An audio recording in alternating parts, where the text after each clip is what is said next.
salaamaaleykum mbokki Ngor tey comme ni ngeen ko gisee ñu ngi fii si Ngor rond point bi nekk si permanent bi nga xamante ne nii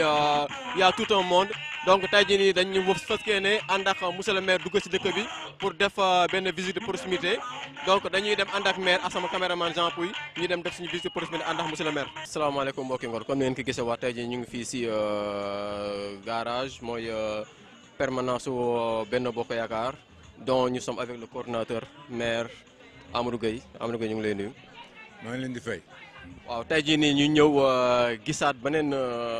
doxalinu maire mooy mu def benn visite de proximité fii si Ngor donc tey visite boobu noonu tey fan la jaar ak nan la demee. waaw mi ma leen di nuyoo bu pare sant yàlla yi encore une fois dama ko noppee di wax fu ma toll rek di gërëm waa Ngor seen taxawaay bi ñuy taxawoo. Donc tey dañu fas yéene noonu commencé rek tàmbali visite de proximité pour gën a yombal ni ñu koy defee nag ñu organiser wu par secteur parce que Ngor ñun dañ ko découper par secteur donc bu ñu tàmbalee tey Xëtëxel yi donc muy nekk suñu première visite ak Mbengeen donc ñu fas yéene secteur yu nekk balaa ñoo dugg ci élection yi ñu toog dem fa. waxtaan ak nit ñi xamal leen suñu bopp xamal leen fi ñu jëm te di ñaan yàlla aussi ñoom ñu jàppale ñu pour ñu fa laat Macky Sall au premier tour. donc man li ma jàpp mooy visite de proximité bi nga def nii parce que tey la je pense à 5 jours de campagne comme 6 jours nga commencé par visite de proximité lan nga si namm pour commencer par visite de proximité muy sa programme. waaw visite de proximité bi boo gisee ñu koy def nii c'est-à-dire que dañu bëgg a wan nit ñi rek. ne li ñuy def ñun ñoo ko bokk fi ñu jëm ñoo fa war a ànd jëm fa loolu moo tax ñuy gën a dugg ci dëkk bi gën a jigéen nit ñi ñu gën a xam ne fàttewuñu leen te duñu leen fàtte ci dara loolu moo gën a tax ñu ne nañu dem même bu ñu nit ñi joxe bopp teewul aussi ñu jokk dem wax ak nit ñi wax leen suñu bopp wax leen fi ñu jëm aussi déglu leen ñu apporter seen contribution apporter lan moo leen neex lu leen naqari ñu xam suba noonu lañ ciy taxawee. am na loo xam te ne man du ma taay di lu ko wax mooy yow da nga nekk maire boo xam ne da nga jegeñ trop population bi est-ce que loolu mooy sa fort wala loolu fort la wala faiblesse. mën na nekk force mën na bañ a nekk force mais ci man dafa naa c'est naturel noonu laa mel noonu la ma yàlla bindee fonction yi ma yor nii du tax ma changer. parce que à la coléanine fi ñu toog nii suba nañ fi jógee keneen toog fi donc en ko faire ñu oyofal ko rek benn yoon comme ça bu subaa bu ñu fi jógee ku fi ñëw rek ñu mën la accompagner jàppale la si li ñu leen mën a jàppale ci li ñu yàlla dénk ñu jàppale la ndax jëkk bi gën jëm kanam. donc maire boo xamante ne aussi day def politique sociale est-ce que bu amee Sénégal aussi c'est trop rare pour ñu gis ko loolu lan nga siy wax. waaw mais bu ma mel nii c'est-à-dire que président de la République aussi lii la ñu santé Macky Sall il a été très clair dans sa vision pour que nu ñu mën a jàppale nit ñi ñu jàppale ko fekk nag mu nekk quelque chose de naturel chez moi kon loolu dafa yomb ci man mais mooy directive yi nga xam ne moom le président de la République joxe pour ñu si jàppale nit ñi donc dañ koy def à fond. ma ne Ngor si li ma yaakaar. yow rek laa fi gis nga def benn ngay def ni am siège mouvement ba yooyu noonu est-ce que am na beneen parti boo xamante ne nii ñëw na fi pour sonal APR wala Benno Bokk Yaakaar du moins. waaw gisaguma leen de je pense que ñun ñoo ngi occupé scène bi di def vraiment politique boo nga xam ne ça nous permet bu ñu jógee rek mën a am proximité. gis na xale yi dañuy togg andi mais si secteur yi nga xam ne ñoom la ñuy visiter pour suñu dox bi gën a yomb ñu mën dajale nit ñi wax ak ñoom dans les coins dans les recoins doog a mën a ñëw si siège bi loolu moo waral loolu mais balaa élection yi jeex mënu ma gëm ne benn parti dina def ñun li ñuy def fii waaw amul benn parti benn coalition de parti ba nga xam ne di nga ñu dab ci proximité à Ngor. day firndeel ne donc yow da ngay répondre aux besoins du président Macky Sall li mu bëgg pour nga koy doxalee. mais c'est normal nit boo àndee moom nga ne moom ngay jàppale mun na nii laa bëggee nga doxale ko je pense que yow li la war rek mooy nga doxale ni mu bëggee ndax ëllëg su ngeen amee ndam mu mën a ràññee ne que kii fa nga ko waxoon mu teg fa tànkam fa la teg tànkam. mais attends se rapprocher aussi de la population aussi parce que gis naa ne parfois tey jii nii si visite proximité yi y avait quelques débats yoo xamante ne c'était un peu houleux si ñoom te yow parfois j'ai vu que ne yow instant bi yow loolu ngay soxla même gis naa sax yaa ngi insister à ce que pour que nga joxe nga bàyyi population bi ñuy exprimer wu si say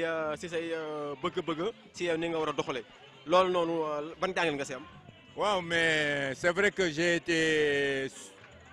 surpris de manière agréable parce que nag damay wax toujours ne ñun maire bi moomuñu ko askan wi ñoo ko moom su fekkee ne dañu teg ci maire bi ñun ñu leen di liggéeyal li gën a baax li gën a am solo mooy ñu mën a waxtaan ak ñoom ñu wax ñu lan moo leen metti lan moo leen naqari ci dëkk bi wala lan lañ fi bëgg ñun dëkk ñu xam nan la ñuy doxale loolu doxal ko ci anam yi ñu ko bëggee. mais parfois moi je me suis dit que peut-être yow aussi yow yaay autorité du village yow yaay représentant Macky Sall fii nii donc man pour man am na débat yoo xam te peut-être war nga leen mën a jox audience de telle sorte que pour nga toog nga éclaircir leen mais pas à ce que nga exposé wu devant la population est-ce que loolu man pour man personnellement loolu man du ma la ko conseillé xam naa peut-être yow noonu nga mel ak modestie boobu noonu loolu da ngay confirmer wala déet. waaw man damay wax ne Ngor ñun ñëpp benn lañu ñun ñëpp ay mbokk lañu. je pense que ak lu ma diis su ma duggee ci nit ñi mën naa ànd ak OFA ba nga xam ne mën naa déglu ku nekk exprimer wu ci li nga xam ne mooy kàllaamaam fa mu mën a exprimer woo ma déglu ko nag ak xel après xam lu ma ciy def waaw. mais lan mooy sa secret monsieur le maire ba nga rapproché nii si population parce que man yàgg naa fi nekk yàgg naa gis ay maire fii si Ngor mais defe naa engouement bi nga am nii tey jii nii si maire bi nii bon man personnellement je dis li may wax man rek la concerné mosuma ko gis rapprochement bi nga am ci population bi nii mosuma gis ne peut-être mën na ko am avec la jeunesse avec les femmes et tout c'est quoi en fait le secret. du dara du benn secret bi rek mooy nga mel na nga mel nit ñi di la xoole na nga mas a mel fonction bi nga yor mënul tax ngay rëy wala ngay rëy bopp ba nga xam ne du yoon voilà man lépp lu may def rek dama koy def avec naturel moo tax damay wax ne nit ñi ne man bu leen ma jàppee politicienne du ma leen wax mukk loo xam ne du ma ko def du ma leen wax mukk loo xam ne mënuma ko te du ma leen waxit loo xam ne autorités yi waxuñu ma ko du ma ko def bëgg ngeen votel ma du tax ma wax leen lu leen neex du ma ko def kon nag ñun ñëpp xamante nañu daal nañu nekk rek autour de l'essentiel li nga xam ne moo baax ci Ngor ñu def ko loolu rek laay ñaan nit ñi ah. donc y a benn question boo xam te daf ma esa boobu laa bëggoon a jëkkee parce que tout récemment barka démb Mame Mbaye Niang dafi ñëw andi la benn ambulance yow nga rafetlu ko population Ngor rafetlu ko loolu ban jàng nga si am.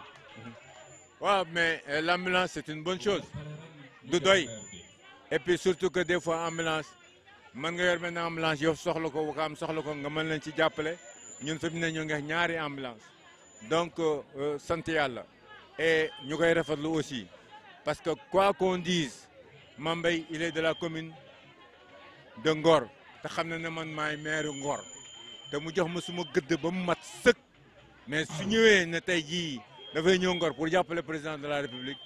dañ koy jàppale parce que président lay jàppale ñun président la ñuy jàppale waaw donc c'est tout à fait naturel que ñu jàppale ko parce que Abdoulaye Diouf Sarr ñëw na fi en tant que ministre ñëw na dañuy jàppale pour mu gën a kii rek parce que am na ñoo xam ne peut-être fii ay soppeem lañu comme Mame Mbaye comme keneen ku fi ñëwoon aussi ñu xam ne kii am na fi ay soppe yooyu gën a jàpp gañaay bi gën a rafet rek loolu rek lañ ko duggee ñu ko leneen waaw nit nag loo ci wax loo xam ne ñëwagul wala waxam jotagul amul solo daal li am solo mooy mercredi c'est un concert bu ñu fiy def fii à Ngor pour le compte de Macky Sall voilà kon nag ñun ñëpp mercredi dañu war a dem ci concert bi mag ak ndaw góor ak jigéen ñu jàpp ci pour le compte du président de la République c'est pas pour Mame Mbaye c'est pour le président de la République nañ ko xamee noonu. donc c'est pour le président de la République moo tax nii ngeen booloo yëpp bàyyi lépp teg lépp mais yow aussi li tax aussi nga bàyyi lépp c'est à cause de Ngor. mais bien sûr man loolu ñi xam nañ ko ci man xam nañu tey jii su may yëngatu wala su may politique Ngor moo tax may politique parce que dañu am suñu conviction te suñu conviction yi li ko gën a yokk sax mooy fu nit ñi naan ñi à certaines personnes ñu naan jàngul mais jànguñu mais am na lu ñu yàlla dénk am na lu ñu yàlla may ci biir loolu nag ñu bëgg a prouver ne mën nañu li ñuy def xam nañu li ñuy def te actuellement tey jii fi ma toll nii mooy mu wan waa Ngor prouver leen ne li ma yor antel naa ko mën naa ko te mën naa lu raw liñ ma dénk nii waaw loolu kese la waaw nañu prouver nit ñi que ne liñ ñu dénk antel nañ ko mën nañu ko te mën nañu lu raw li waaw yàlla jàppale ñu nag ñu réussir suñu mission loolu la ñuy ñaan waaw réussir sa mission aussi mooy Macky Sall réussir aussi mission mooy gagner les élections premier tour. mais cela va de pair man dama mel ni ku bokk ak Macky Sall biddéew sax waaw je pense que yàlla baax na yàlla ñu yàlla jàppale doolu ñu sutura Macky Sall su gagné man suma ngañaay première la ngañaay waa Ngor la plus fort Ngor va devenir beaucoup plus fort qu'aujourd'hui Macky Sall su gagné j'ai la certitude j'ai la conviction que Ngor va devenir très fort waaw. Ngor va devenir très fort donc ce sont les paroles de monsieur le maire donc mu nekk beneen waxtaan boo xamante ne aussi donc c'est extraordinaire avec le maire donc dañ leen joxaat beneen jàngar ba leen dig daje boo xamante ne peut-être dinañ dajewaat fii nii si permanence bi donc on vous donne rendez-vous prochainement merci beaucoup.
Dina am nag maire bu amul